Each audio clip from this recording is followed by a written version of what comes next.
We're here at the second day of the Festival of Education with Allison Havey and Deana Puccio, who are part of the RAP project. So, you guys are talking today on social media and sex and how that's affected education. So, how is it, we were just talking about how social media perhaps hasn't affected education but has affected the kids, which has kind of led to an impact on education. What kind of impact is that's happened because of social media use? I think the negative impact of social media is that our children are very distracted. I think their attention spans are a lot less than they ever used to be. They are multi-screening all the time, so they're not focusing. I don't think they're reading as much, which is definitely a problem, speaking as a mother of teenagers. And also there's a study that recently said that particularly young teenage girls, if they look at social media to take a break from their studying, it inevitably leads to them not going back to their studies or taking a long time away from their work. So it's having, I think, in that respect, a negative impact. On the positive note, they can make campaigns, they can try to change the world, they can blog, they can actually do some positive things with social media as well. So that's the emotional impact that can be negative. That's the political and social media positive side. There's also the very practical, logistical side of being parents of teenagers.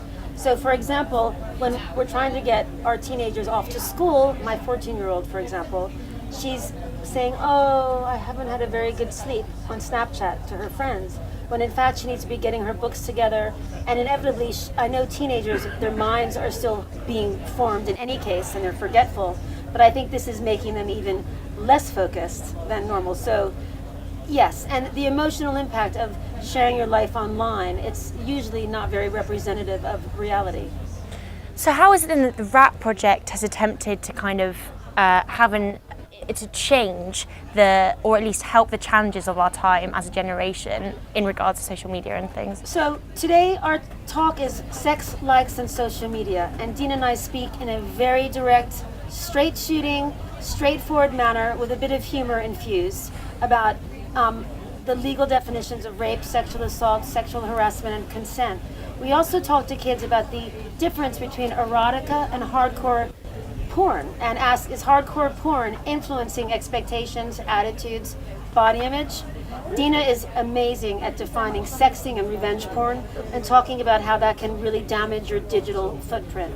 So we speak to them about the law, we speak to them about the emotional ramifications, and we seem to be making an impact. I think also what we want to get teenagers, young people to do is critically analyze what they're being subjected to.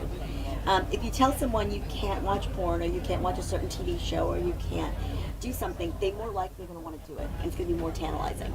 So if you take a step back and we look at various things, how advertising and reality TV shows is affecting their expectations and their attitudes about their body image, we want them to look at it not just as what they're seeing because everyone else is doing it, but how it's actually affecting them psychologically, emotionally. So we want them to be critically analyzing what they're being shown in the media and in society.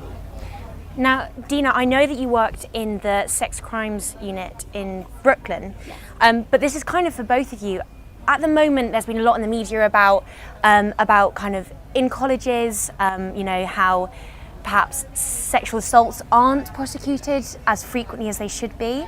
How do you feel that educational institutions like colleges and universities in the UK can better help such crimes be prosecuted and end to a guilty conviction? They can't sweep it under the rug. No. When there's an allegation, it has to be taken seriously. I think many of the schools are worried about their enrollments and their reputations. If you hear that a young person is raped or sexually assaulted at University X, they're worried that the parents or the young people are going to think, I don't want to go there. But these things happen everywhere.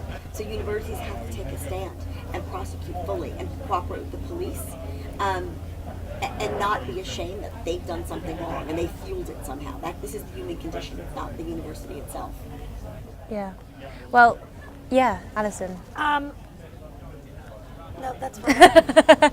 Well, Allison, Deana, thank you so much for speaking. I hope many people turn up to your talk. Thank you very much. Lovely to meet you. And you. Great to meet Thank you.